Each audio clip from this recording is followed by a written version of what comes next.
नमस्कार, एक बार फिर से सभी का स्वागत, अभिनंदन अपने YouTube channel Vande Mataram classes पर। अपन पढ़ रहे हैं राजस्थान जिला दर्शन की सीरीज में जोधपुर जिले से संबंधित ज्योग्राफी, कला, संस्कृति, इतिहास से जुड़े हुए सभी तथ्यों को एक साथ पढ़ने की कोशिश कर रहे हैं। उनमें आज अपनी ये तीसरी क्लास है। अब तक अपन ने झीलें, नदियाँ, दुर्ग, ये चीज़ें अपन ने पढ़ चुके हैं, महल वगैरह। अब आगे बढ़ते हैं। जोधपुर के प्रमुख लोक देवताओं में सबसे पहले पढ़ रहे हैं अपन पाबूजी। जोधपुर जिले से संबंधित लोक देवताओं में पाबूजी का उपनाम देके तो ऊँटों के देवता, प्लेग रक्षक, ऊँटों के देवता और लक्ष्मण का अवतार पाबूजी को कहा जाता है। पाबूजी को ऊँटों के देवता और लक्ष्मण का अवतार माना जाता है। जन्म की बात करें तो 13वीं शताब्दी में जोधपुर के कोलूमंड गांव में पाबूजी का जन्म हुआ। पिता का नाम दांदल जी था और माता का नाम कमला दे। ये पाबूजी के माता पिता थे। पत्नी का नाम सुप्यार दे, जो अमरकोट के राजा सूरजमल सोडा की पुत्री थी। सुप्यार दे। घोड़ी का नाम भी इम्पोर्टेंट है, केसर कालमी। पाबूजी की घोड़ी का नाम है केसर कालमी, जो देवल चारणी के द्वारा ये पाबूजी को दी गई थी, केसर कालमी घोड़ी। फिर बात करें, राजस्थान में ऊंट लाने का श्रेय पाबूजी को दिया जाता है। ऊंट लाने का श्रेय पाबूजी महाराज को दिया जाता है। राजस्थान में ऊंट बीमार हो जाने पर रायका जाति के द्वारा पाबूजी की पूजा की जाती है। ऊंट जो पालक जाति है वो रायका जाति है। जब ऊंट बीमार हो जाता है तो पाबूजी महाराज की पूजा करते हैं। पाबूजी की जो फड़ है सबसे लोकप्रिय फड़ है। जितने राजस्थान में लोकप्रिय फड़ है उनमें से सबसे लोकप्रिय फड़ मानी जाती है पाबूजी महाराज की। इसका वाचन रावण हत्ता वाद्य यंत्र के साथ किया जाता है। रावण हत्ता वाद्य यंत्र के साथ में पाबूजी की फड़ का वाचन किया जाता है। रावण हत्ता जो कि तत्वाद्य यंत्र की श्रेणी में आता है। तत्वाद्य यंत्र। पाबूजी की बहन जो देवल चारणी नाम था, बहनोई जो था जिंदराव खींची, ये देवल चारणी की गायों को छुड़ाते हुए शहीद हुए थे। पाबूजी महाराज अपने बहनोई जिंदराव खींची से देवल चारणी की गायों को छुड़ाते हुए शहीद हुए। पाबूजी के अनुयायी आज भी 3.5 फेरे लेते हैं। ऐसा माना जाता है कि जब पाबूजी का विवाह हो रहा था, शादी हो रही थी, जब ये फेरे ले रहे थे, तभी सूचना मिली इनको कि देवल चारणी की जो गाय हैं वो जिंदराव खींची ले गया है। तो फिर उसी वक्त पाबूजी चले जाते हैं गायों को छुड़ाने के लिए, और जिंदराव खींची से लड़ते हुए ये शहीद हो गए थे। पाबूजी के पवाड़े मठ वाद्य यंत्र के साथ नायक व रेबारी जाति के लोग वाचन करते हैं।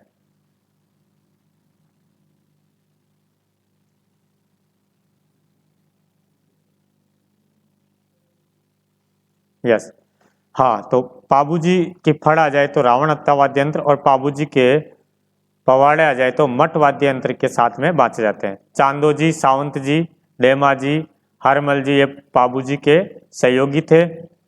पाबूजी के जो उपासक है वो थाली नृत्य किया जाता है। थाली नृत्य किसके अनुयायी करते हैं तो पाबूजी महाराज के। गोगा जी के पढ़ेंगे आगे। सांकल नृत्य किया जाता है। रामदेव जी के 13 ताली नृत्य है। उसी प्रकार पाबूजी महाराज के थाली नृत्य। प्रतिवर्ष चैत्र अमावस्या को कोलूमंड में पाबूजी महाराज का मेला लगता है।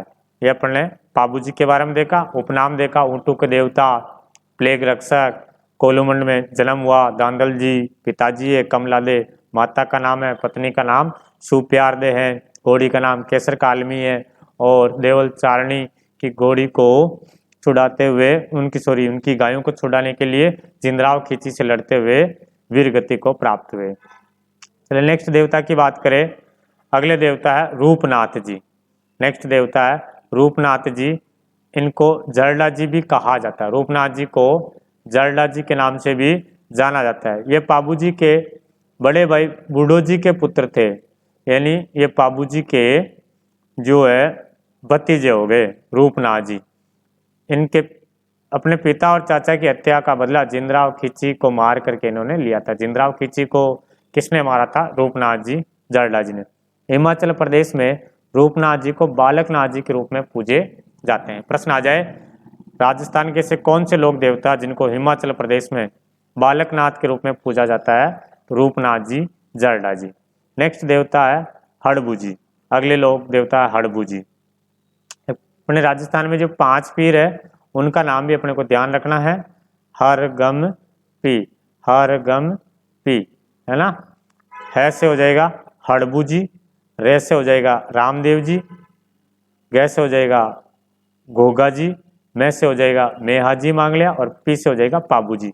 तो ध्यान रखना ये 5 पीर है जिनमें हड़बू जी का नाम भी आता है और पाबू जी का नाम भी आता है। ये अपने राजस्थान के 5 पीर माने जाते हैं। राजस्थान के 5 पीर।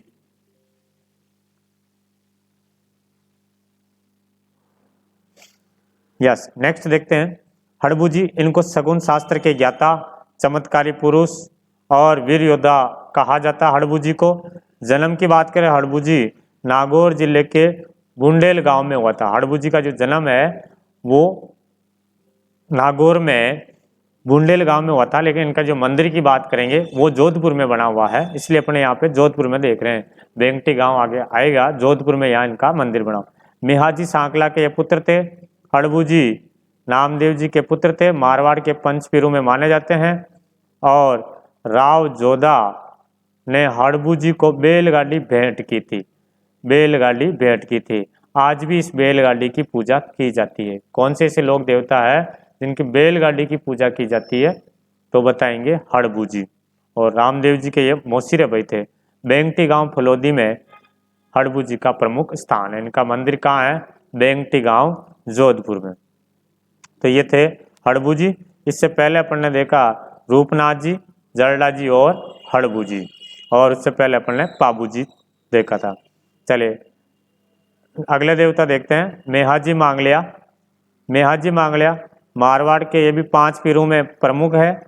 मारवाड़ के पीर बोलो या राजस्थान के पीर बोलो, 5 पीर, उनमें मेहाजी मांगलिया का भी नाम आता है। इनका घोड़ा का नाम है किरड़ काबरा। किरड़ काबरा, किरड़ काबरा मेहाजी मांगलिया का घोड़ा है। और पाबूजी का घोड़ा का नाम था केसर कालमी। पाबूजी का घोड़ा केसर कालमी, मेहाजी मांगलिया का घोड़ा किरड़ काबरा। प्रमुख स्थान बापनी गांव जोधपुर। जोधपुर का बापनी गांव मेहाजी मांगलिया का प्रमुख स्थान है। मेला पड़ता है इनका भाद्रपद कृष्ण अष्टमी को। भाद्रपद कृष्ण अष्टमी जो जन्माष्टमी आती है उसी दिन मेहाजी मांगलिया का भी मेला पड़ता है। मेहाजी जैसलमेर के राणंग देव से लड़ते हुए वीरगति को प्राप्त हुए थे। अगले देवता इल्लोजी, उपनाम छेड़छाड़ के प्रसिद्ध देवता है। मारवाड़ के प्रसिद्ध लोक देवता है। इनकी पूजा करने पर महिलाओं के अच्छे पति और अच्छे संतान की प्राप्ति होती है।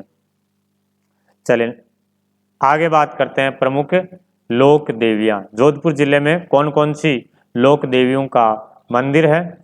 तो नागणेची माता। नागणेची माता ये राठौड़ वंश की कुल देवी है। राठौड़ वंश की कुल देवी है नागणेची माता।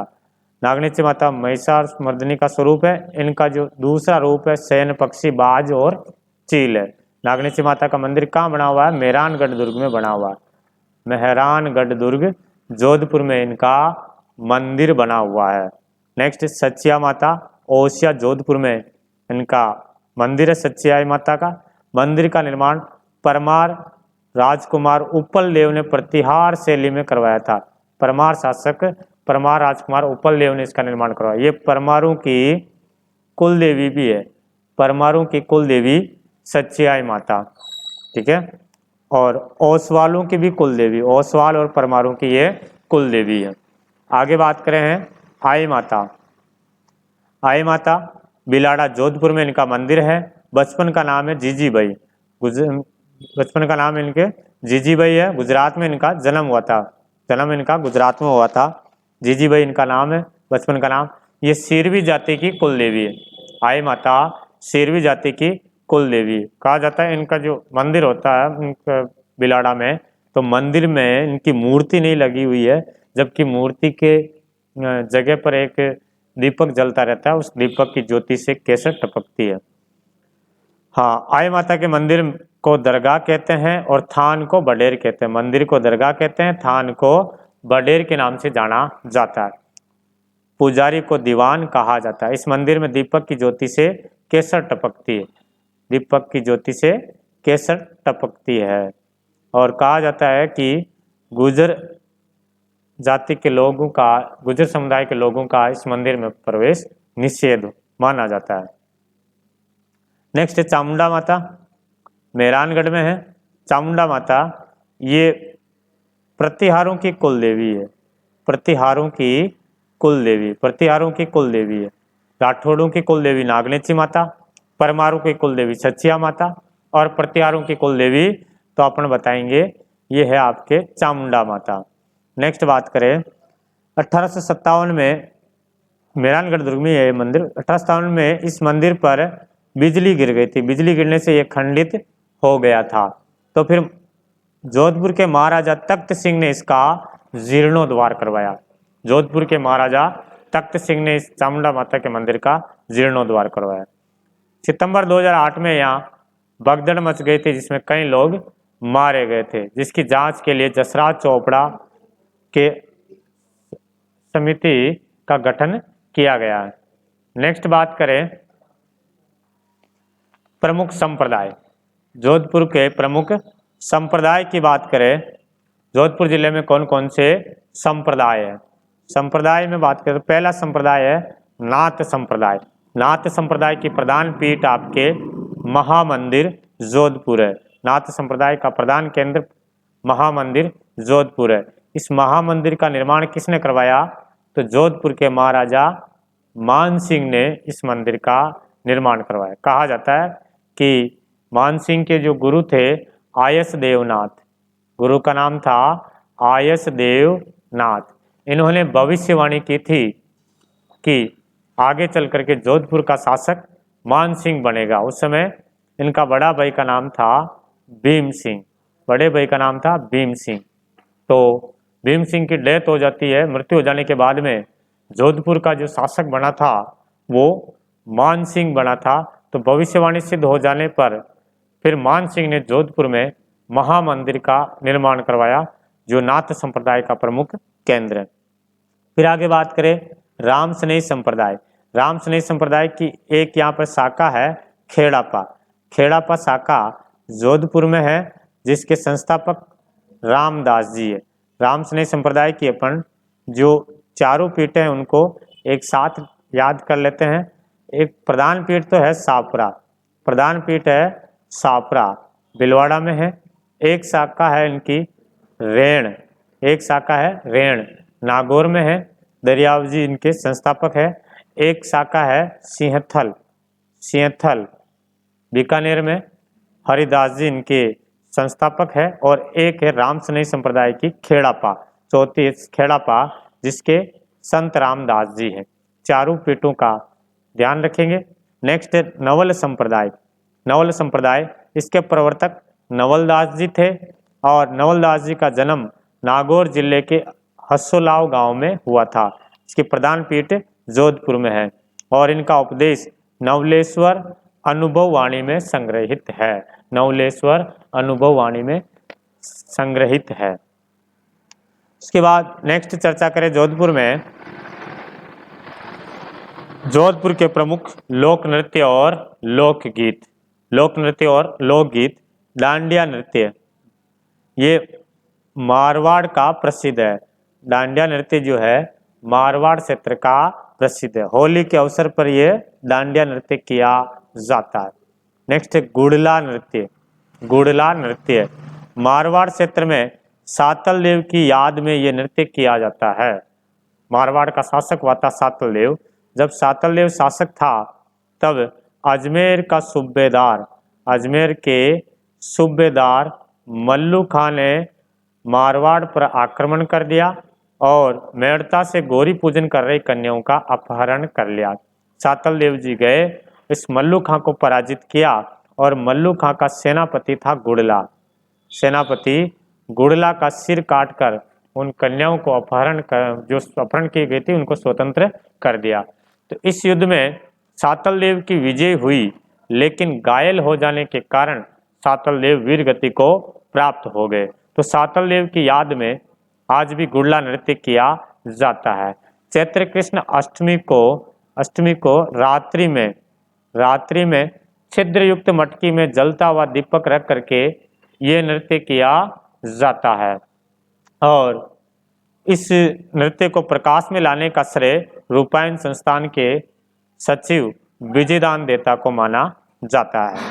तो मारवाड़ के लोक नृत्यों में बात करें, लोक नृत्य और लोकगीत, तो डांडिया नृत्य हो गया, गुड़ला नृत्य हो गया। गुड़ला गीत भी गाया जाता है, किस क्षेत्र में गाया जाता है? तो मारवाड़ क्षेत्र में गाया जाता है। नेक्स्ट लोकगीत, मारवाड़ के लोकगीत की बात करें, इंडोनी गीत है, पनिहारी गीत है, मारवाड़ क्षेत्र में गाए जाते हैं। स्त्रियां पानी भरते समय ये गीत गाया जाता है। अपने पतिव्रता धर्म को निभाते हुए ये पनिहारी गीत, इंडोनी गीत गाए जाते हैं। घूमर गीत वैसे मारवाड़ में विशेष तौर से है और संपूर्ण राजस्थान में भी घूमर गीत गाए जाते हैं। घूमर नृत्य भी किया जाता है। ये जो नृत्य है ये मांगलिक अवसर पर किया जाता है। गौरबंद, मारवाड़ क्षेत्र में गौरबंद गीत गाए जाते हैं और गौरबंद जो है ऊंट के गले का आभूषण है। ऊंट के गले का जो आभूषण गौरबंद बनाते समय गौरबंद गीत गाए जाते हैं। नेक्स्ट बात करें प्रमुख बोलियां, मारवाड़ क्षेत्र की प्रमुख बोलियां कौन कौन सी बोली है? मारवाड़ी बोली। मारवाड़ी ये पश्चिमी राजस्थान की प्रधान बोली है। इसकी उत्पत्ति गुर्जरी उपभ्रंश से हुई है। क्षेत्रफल की दृष्टि से सबसे बड़ी बोली है। मतलब राजस्थान के क्षेत्रफल में सर्वाधिक क्षेत्रफल की बात करें तो आपके मारवाड़ी बोली है। जबकि जनसंख्या की दृष्टि से सबसे बड़ी बोली आ जाए तो ढूंढाड़ी बताना। ढूंढाड़ी बोली जनसंख्या की दृष्टि से राजस्थान में जो जनसंख्या, सर्वाधिक जनसंख्या में कौन सी बोली बोली जाती है? तो ढूंढाड़ी। और क्षेत्रफल की दृष्टि से सबसे बड़ी बोली आ जाए तो मारवाड़ी बताए। मारवाड़ी बोली का प्रथम व्याकरण रामकरण आसोपा ने लिखा था। चलें आगे।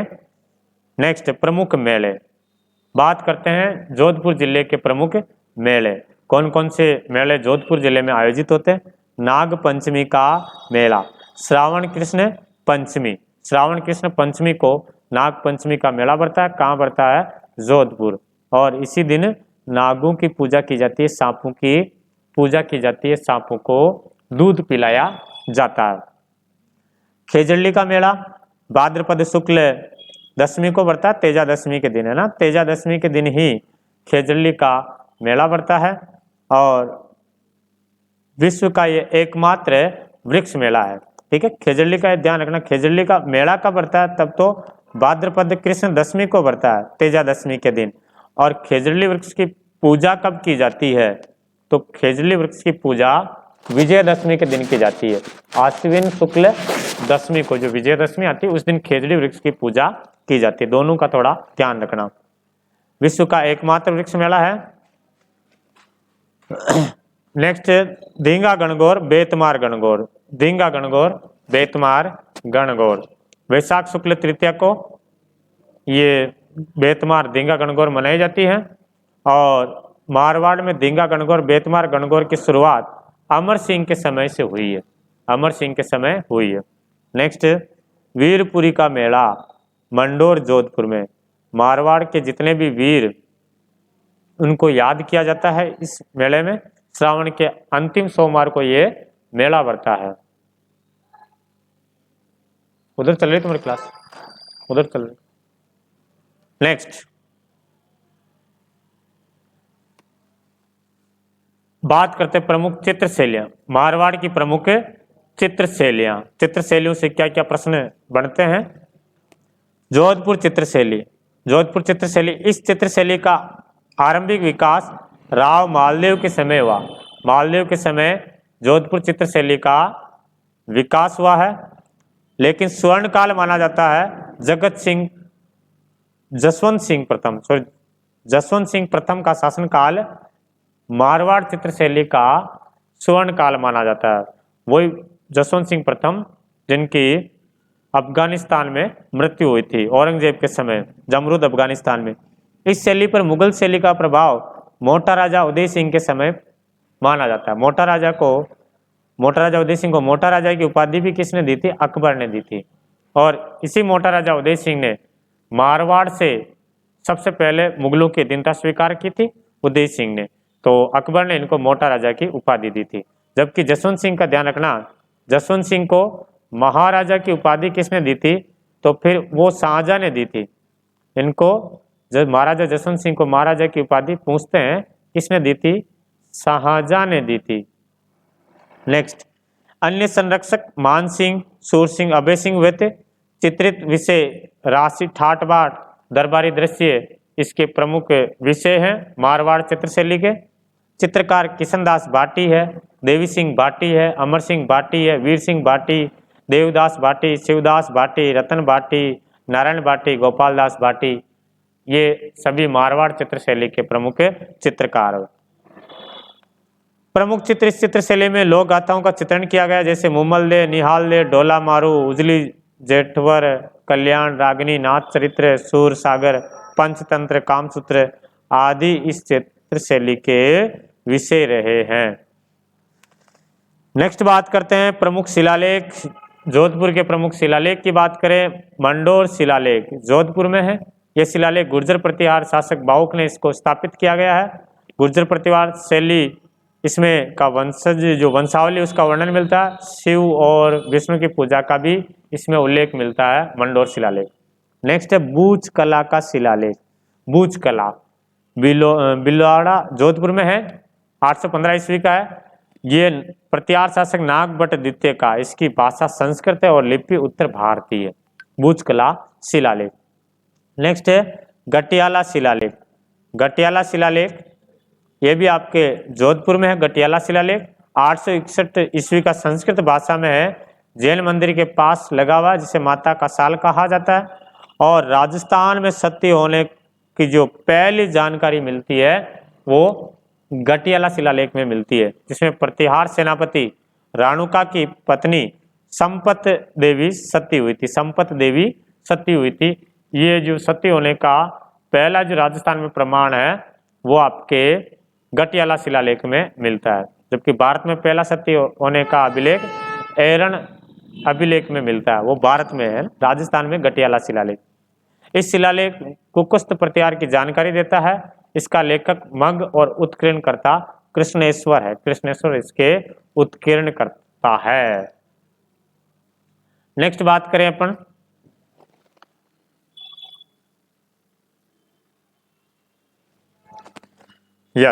नेक्स्ट बात करें प्रमुख सिक्के। जोधपुर के प्रमुख सिक्के की बात करें, जोधपुर रियासत में कौन कौन से सिक्के चलते थे? विजयशाही सिक्के विजय सिंह जो शासक हुआ था उन्होंने चलाए थे। भीमशाही, डब्बूशाही, ललूलिया, ये सिक्के मारवाड़ रियासत, जोधपुर रियासत में प्रचलित थे। नेक्स्ट बात करें प्रमुख शोध संस्थान, वेरी इंपॉर्टेंट प्रमुख शोध संस्थान। जोधपुर में कौन कौन से शोध संस्थान है? पहला प्राच्य विद्या प्रतिष्ठान, राजस्थान ओरिएंटल रिसर्च, राजस्थान सरकार द्वारा स्थापित एक संस्थान जो राजस्थानी संस्कृति और विरासत को संरक्षित रखने एवं उसकी उन्नति करने के उद्देश्य से इसकी स्थापना की गई। भारत के राष्ट्रपति डॉक्टर राजेंद्र प्रसाद ने 1955 में इसकी आधारशिला रखी है। तो राजस्थान प्राच्य विद्या प्रतिष्ठान कहाँ स्थित है? जोधपुर में है। नेक्स्ट लोकवाद्यों का संग्रहालय, राजस्थान के लोकवाद्य यंत्रों का संग्रहालय कहाँ है? जोधपुर। यहाँ पर आपके सभी प्रकार के वाद्य यंत्र देखने को मिल जाएंगे। नेक्स्ट रूपायन संस्थान, रूपायन संस्थान कहाँ स्थित है? बोरुंदा, जोधपुर। इसकी स्थापना हुई 1957 में। रूपायन संस्थान की स्थापना 1957 में हुई। राजस्थान की लोक कलाओं, लोक संगीत, वाद्य यंत्रों के संरक्षण और लुप्त हो रही कलाओं की खोज आदि के लिए रूपायन संस्थान की स्थापना की गई है। जितनी भी अपनी राजस्थान की लोक कलाएं वगैरह विलुप्त होने की कगार में है, उसकी खोज करके उसका वापस उद्धार करना ये रूपायन संस्थान का उद्देश्य है। इसके संस्थापक कोमल कोठारी है और इसके प्रथम सचिव विजयदान देता है, जो रूपायन संस्थान से ही इनका पैतृक गांव है, बिलोंग करते हैं। अभी आगे पढ़ेंगे अपन। तो ये थे रूपायन संस्थान। अगली है पुस्तक प्रकाश पुस्तकालय या मान पुस्तकालय, जोधपुर में है। मान सिंह ने स्थापित किया, महाराजा मान सिंह ने जोधपुर में ये पुस्तक प्रकाश पुस्तकालय या मान पुस्तकालय की स्थापना की गई है। नेक्स्ट है संगीत नाटक अकादमी। केवल संगीत अकादमी आ जाए तो जयपुर बताएंगे, और संगीत नाटक अकादमी आ जाए तो जोधपुर में 1957 में इसकी स्थापना हुई। नेक्स्ट है central arid zone research institute, central zone research institute, एक मिनट, चलो यही लिख देते हैं। इसका पूरा नाम तो है central arid zone research institute, Hindi में कहते हैं इसको काजरी, काजरी CAZRI, काजरी। काजरी का पूरा नाम याद रखना, केंद्रीय शुष्क अनुसंधान केंद्र। इसकी स्थापना हुई 1959 में, और इसका मुख्यालय, काजरी का मुख्यालय कहाँ है? जोधपुर में, इंपॉर्टेंट है। नेक्स्ट है आफरी एरिड फॉरेस्ट रिसर्च इंस्टीट्यूट, तो इसकी स्थापना होती है 1985 में। 1985 में आफरी की स्थापना हुई। तो ये सारे जो अपने संग्रहालय और शोध संस्थान है, सभी के सभी इम्पोर्टेंट है, सभी को आपको ध्यान में रखना है। प्राच्य विद्या प्रतिष्ठान है, लोक वाद्य यंत्रों का संग्रहालय है, रूपायन संस्थान है, पुस्तक प्रकाश पुस्तकालय, मान पुस्तकालय, संगीत नाटक अकादमी जोधपुर में है, काजरी और आफरी। नेक्स्ट बात करते हैं मारवाड़ किसान आंदोलन, मारवाड़ का किसान आंदोलन। चलिए देखते हैं। मारवाड़ में जागृति का जनक, जन जागृति लाने वाले व्यक्ति थे जय नारायण व्यास। जय नारायण व्यास को मारवाड़ क्षेत्र में जन जागृति लाने वाले माने जाते हैं। 1915 में मारवाड़ में राजनीतिक, आर्थिक, सामाजिक जागृति लाने के उद्देश्य से मरुधर हितकारिणी सभा का गठन किया गया। मरुधर मित्र हितकारिणी सभा का गठन 1915 में किया गया, जो मूल रूप से राजनीतिक संगठन था। 1920 में चांदमल सुराणा व अन्य साथियों मिलकर के राजस्थान सेवा संघ की तर्ज पर, जो 1919 में वर्धा महाराष्ट्र में राजस्थान सेवा संघ की स्थापना हुई थी, उसी की तर्ज पर मारवाड़ सेवा संघ की स्थापना की गई 1920 में। वर्धा में 1919 में हुई थी राजस्थान सेवा संघ की, और मारवाड़ सेवा संघ की स्थापना 1920 में। सन 1923 में इस संस्था का नाम बदल करके मारवाड़ प्रजा हितकारिणी सभा कर दिया गया। इस सभा के माध्यम से जय नारायण व्यास ने लगान की ऊंची दर, बेगार के विरुद्ध, मारवाड़ की आर्थिक स्थिति के लिए जनसाधारण को जागृत किया। जय नारायण व्यास ने यंग इंडिया समाचार पत्र के माध्यम से मारवाड़ शीर्षक नाम से आंदोलन जारी रखा। मारवाड़ हितकारिणी सभा द्वारा किसानों को जागृत करने के लिए 2 पत्रिकाएं निकाली गई। ठीक है, जय नारायण व्यास जी ने 2 पत्रिका निकाली, एक तो पोपाबाई की पोल और मारवाड़ की अवस्था। ये 2 किताबें निकाली इन्होंने, जिससे लोगों को, मारवाड़ के लोगों को जागृत किया, किसानों को जागृत किया। 1931 में मारवाड़ यूथ लीग की स्थापना हुई और 1938 में मारवाड़ लोक परिषद का गठन किया गया। मारवाड़ लोक परिषद को मारवाड़ में किसान आंदोलन, समस्त मारवाड़ में उत्तरदायी शासन दिवस मनाने की घोषणा की थी। 13 मार्च 1947 को डिडवाना के डाबड़ा गांव, नागौर में पड़ता है ना ये, नागौर में किसानों की सभा पर सरकार द्वारा गोलियां चलाने से कई किसान शहीद हो गए थे। इस डिडवाड़ा जो डाबरा कांड है, इसमें जो किसानों की सभा हो रही थे, इसके आयोजक थे मथुरा दास जी, और इसमें लाठियां चलाने से चुनीराम, रोमाराम, रुंदाराम सहित कई किसान शहीद हो गए थे। तो ज़्यादा याद नहीं रहे तो डाबरा कांड याद रखना। डाबरा कांड कब हुआ? 13 मार्च 1947, नागौर जिले से संबंधित है। नेक्स्ट, मारवाड़ प्रजामंडल या जोधपुर प्रजामंडल। 1934 में जय नारायण व्यास, छगनलाल चौपासनीवाल और भंवरलाल सर्राफ की अध्यक्षता में मारवाड़ प्रजामंडल की स्थापना हुई है 1934 में। 1936 में मारवाड़ प्रजामंडल ने कृष्ण दिवस के रूप में मनाया। किस प्रजामंडल में कृष्ण दिवस के रूप में मनाया गया? तो ध्यान रखना, मारवाड़ प्रजामंडल में कृष्ण दिवस के रूप में मनाया गया, काला दिवस। 19 जून 1942 को जोधपुर में उत्तरदायी शासन के लिए एक आंदोलन चलाया गया, जिसमें कई युवाओं को गिरफ्तार कर दिया गया और जेल में भेज दिया। फिर वहाँ पर जिनको गिरफ्तार किया गया वो भूख हड़ताल रखी थी जेल में। तो उस भूख हड़ताल में जोधपुर में बालमुकुंद बिस्सा की मृत्यु हो जाती है। इन्हीं बालमुकुंद बिस्सा को राजस्थान का जतिन दास के नाम से जाना जाता है। राजस्थान का जतिन दास किसे कहते हैं? बालमुकुंद बिस्सा को कहते हैं। 26 जुलाई 1942 को समूचे मारवाड़ में मारवाड़ सत्याग्रह दिवस के रूप में मनाया गया। तो मारवाड़ प्रजामंडल या जोधपुर प्रजामंडल में एक तो स्थापना याद रखना 1934 में जय नारायण व्यास, छगनलाल चौपासनीवाल और भंवरलाल सर्राफ। एक कृष्ण दिवस काला दिवस का ध्यान रखना है, एक बालमुकुंद बिस्सा का ध्यान रखना है, उनको राजस्थान का जतिन दास कहा जाता है। प्रश्न आएगा किस प्रजामंडल के दौरान भूख हड़ताल रखते हुए बालमुकुंद बिस्सा की मृत्यु हो गई या शहीद हो गए थे? तो मारवाड़ प्रजामंडल, जोधपुर प्रजामंडल। नेक्स्ट बात करें प्रमुख व्यक्ति।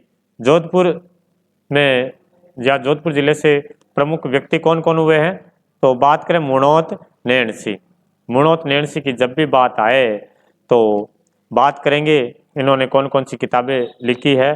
काफ़ी अच्छे साहित्यकार हुए थे, इन्होंने कई सारी किताबें लिखी है मुणौत नैणसी। मुणौत नैणसी जो है ये जसवंत सिंह फर्स्ट के दीवान थे। जसवंत सिंह फर्स्ट और लिख देना, ये जोधपुर के महाराजा जसवंत सिंह फर्स्ट के दीवान थे। मुंशी देवी प्रसाद ने मुणौत नैणसी को राजस्थान का अबुल फजल कहा। राजस्थान का अबुल फजल किसे कहा जाता है? मुणौत नैणसी को कहा जाता है। किसने कहा था? मुंशी देवी प्रसाद ने कहा था। मुणौत नैणसी ने नैणश्री ख्यात और मारवाड़ा परगनारी विगत लिखी। दोनों किताबें इंपॉर्टेंट है, नैणश्री ख्यात और मारवाड़ा परगनारी विगत। मारवाड़ा जो परगनारी विगत है इसको राजस्थान का गजेटियर कहा जाता है। राजस्थान का गजेटियर या मारवाड़ का गजेटियर किसे कहते हैं? मारवाड़ा परगनारी विगत को। कर्णिदान, अगला व्यक्ति कर्णिदान जोधपुर के अभय सिंह के दरबारी कवि थे। इन्होंने सूरज प्रकाश ग्रंथ की रचना की थी। फिर बात करें जय नारायण व्यास। जय नारायण व्यास उपनाम की बात करें तो राजस्थान के लोकनायक, धुन के धनी, लक्कड़ फक्कड़ और शेर राजस्थान के नाम से जाना जाता है जय नारायण व्यास को। जन्म हुआ था 1899 में जोधपुर में। सामंतशाही के विरुद्ध आवाज उठाने वाले पहले व्यक्ति थे जय नारायण व्यास। इन्होंने अखंड भारत, तरुण राजस्थान और अंग्रेजी में पीप्स नामक समाचार पत्र प्रकाशित किया था और राजस्थानी भाषा का प्रथम राजनीतिक समाचार पत्र आगीबाण, जिसको अग्निबाण भी कहते हैं, इसका प्रकाशन भी किया था। कहाँ से? ब्यावर से किया था। जय नारायण व्यास राजस्थान में 2 बार मुख्यमंत्री बने थे। राजस्थान में 2 बार मुख्यमंत्री बने थे जय नारायण व्यास। एक बार तो मनोनीत बने थे और दूसरी बार निर्वाचित। ये एकमात्र ऐसे मुख्यमंत्री हुए हैं जो मनोनीत और निर्वाचित दोनों मुख्यमंत्री बने हैं। तो एकमात्र मनोनीत व निर्वाचित मुख्यमंत्री कौन बने हैं? जय नारायण व्यास। फिर अगले व्यक्ति की बात करें विजयदान देथा। विजयदान देथा उपनाम बीजी और राजस्थान का शेक्सपियर के नाम से इनको कहा जाता है, पुकारा जाता है। सितंबर 1926 बोरुंदा गांव, जहां रूपायन संस्थान पढ़ी थी, वहां पर उनका जन्म हुआ था। राजस्थान के प्रमुख लोक कथानायक, उपन्यासकार और संपादक हुए हैं।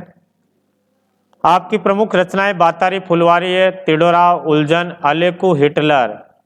ठीक है, अलेकू, हिटलर। बातारी जो फुलवारी है इसमें 14 खंड है। टोटल कितने खंडों में लिखी गई है? बातारी फुलवारी 14 खंडों में लिखी गई है। तो इनका जो 10वां खंड है बातारी फुलवारी, इस 10वें खंड पर भारतीय राष्ट्रीय साहित्य अकादमी द्वारा इनको पुरस्कृत किया गया है। जो राजस्थानी कृति पर पहला पुरस्कार है बातारी फुलवारी। कौन से खंड पर इनको पुरस्कारित किया गया? 10वें। विजयदान देथा की एक उपन्यास है दुविधा, दुविधा उपन्यास विजयदान देथा के द्वारा रचित है। इस दुविधा उपन्यास पर पहली फिल्म बनाई गई, पिक्चर का नाम है पहली। पहली फिल्म जो है कौन से उपन्यास पर आधारित है? दुविधा उपन्यास पर। और दुविधा उपन्यास के राइटर कौन है? विजयदान देथा। नेक्स्ट बात करें, 2007 में पद्मश्री पुरस्कार से सम्मानित किया गया और 2012 में राजस्थान रत्न पुरस्कार से भी सम्मानित किया गया विजयदान देथा जी को। 10 नवंबर 2013 को बोरुंदा में ही विजयदान देथा जी का निधन हो गया। नेक्स्ट व्यक्ति की बात करें, नारायण सिंह माणकलाव।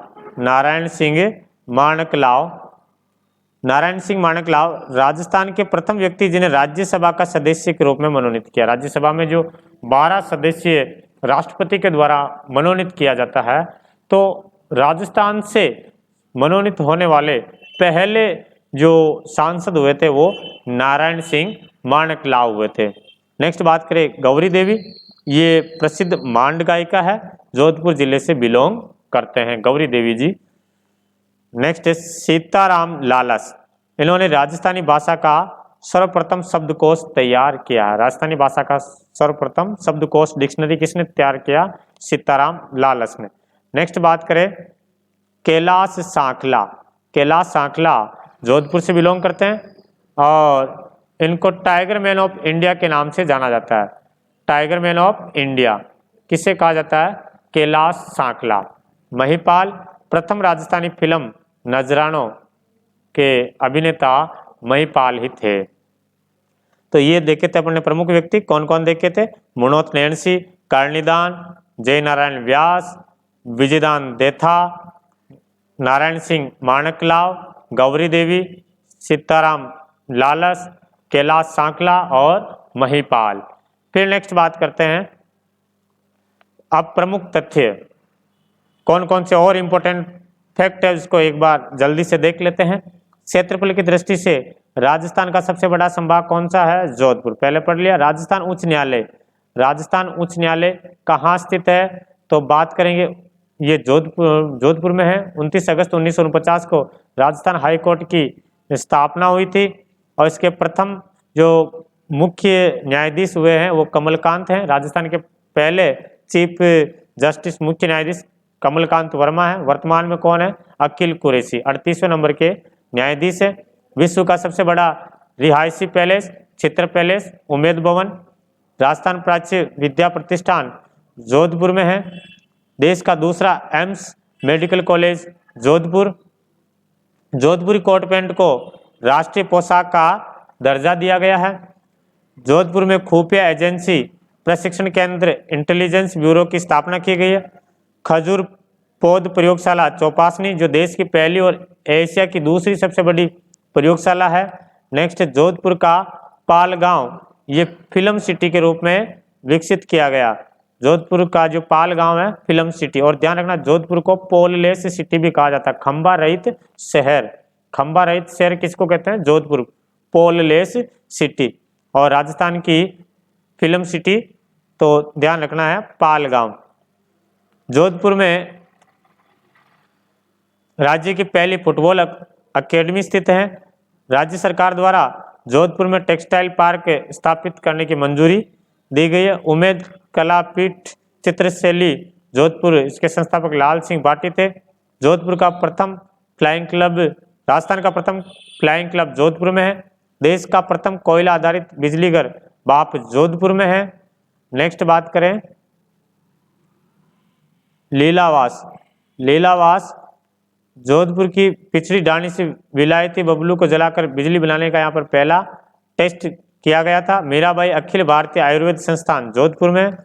भारत का प्रथम हेरिटेज होटल अजीत भवन है। राष्ट्रीय कला मंडल जोधपुर में। रूपायन संस्थान बोरुंदा पढ़ लिया अपन ने। कुर्जा पक्षी ये भी अपन ने पढ़ लिया। कुर्जा पक्षी खींचन गांव में है, खींचन गांव में आते हैं जोधपुर में। भारतीय समन्वित बाजरा अनुसंधान परियोजना, इसका मुख्यालय जोधपुर में है। राजस्थान संगीत नाटक अकादमी देख लिया ये। राज्य का प्रथम हज हाउस लोकार्पण 1 अप्रैल 2012 को यही किया गया है। नेक्स्ट बात करें राज्य का दूसरा निर्यात संवर्धन औद्योगिक पार्क बोरनाडा जोधपुर। बोरनाडा जोधपुर दूसरा है ना, पहला कहाँ है? तो पहला याद रखेंगे सीतापुरा जयपुर। पहला कहाँ है? पहला सीतापुरा जयपुर, पहला निर्यात संवर्धन औद्योगिक पार्क। दूसरा कहाँ है? बोरनाडा जोधपुर में। और तीसरा कहाँ है? निमराना अलवर में। तीसरा है निमराना अलवर में। राज्य का पहला स्पाइस पार्क जोधपुर में है, दूसरा कोटा में। काजरी अपन ने देख लिया है, आपरी देख लिया है। गोमठ फलोदी जो जोधपुर में है, ये ऊंट बोझा ढोने के लिए प्रसिद्ध है। नेक्स्ट अश्व प्रजनन केंद्र बिलाड़ा राजस्थान का दूसरा एग्रो फूड पार्क बोरनाडा जोधपुर में, पहला कहाँ है? कोटा में। बादामी संगमरमर जोधपुर में। राज्य का प्रथम सौर ऊर्जा आधारित फ्रिज बालेश्वर में है, इंपोर्टेंट है ये भी। राज्य का प्रथम सेज हैंडीक्राफ्ट बोरनाडा जोधपुर। केंद्र सरकार द्वारा जोधपुर में गुआरगम प्रयोगशाला की स्थापना की मंजूरी दी थी। राज्य का दूसरा और सफेद सीमेंट का जो सबसे बड़ा कारखाना है बिरला व्हाइट सीमेंट खारिया खंगार जोधपुर में। पहला सफेद सीमेंट का कारखाना गोटन नागौर में। केंद्रीय ऊन बोर्ड जोधपुर में। रातानाडा हवाई अड्डा जोधपुर में है। देश का तीसरा राज्य का पहला Rajiv Gandhi tourism convention centre Jodhpur में। मारवाड़ महोत्सव कहाँ मनाया जाता है? जोधपुर में, अक्टूबर में। रण क्षेत्र लवणीय क्षेत्र बाप जोधपुर। और आपका राजस्थान राज्य का सर्वाधिक शुष्क स्थान फलोदी भी जोधपुर में है। तो ये पढ़ा अपन ने जोधपुर जिले को। नेक्स्ट क्लास में बात करेंगे अगले जिले के लिए। तब तक के लिए सबको जय हिंद, जय भारत, वंदे मातरम।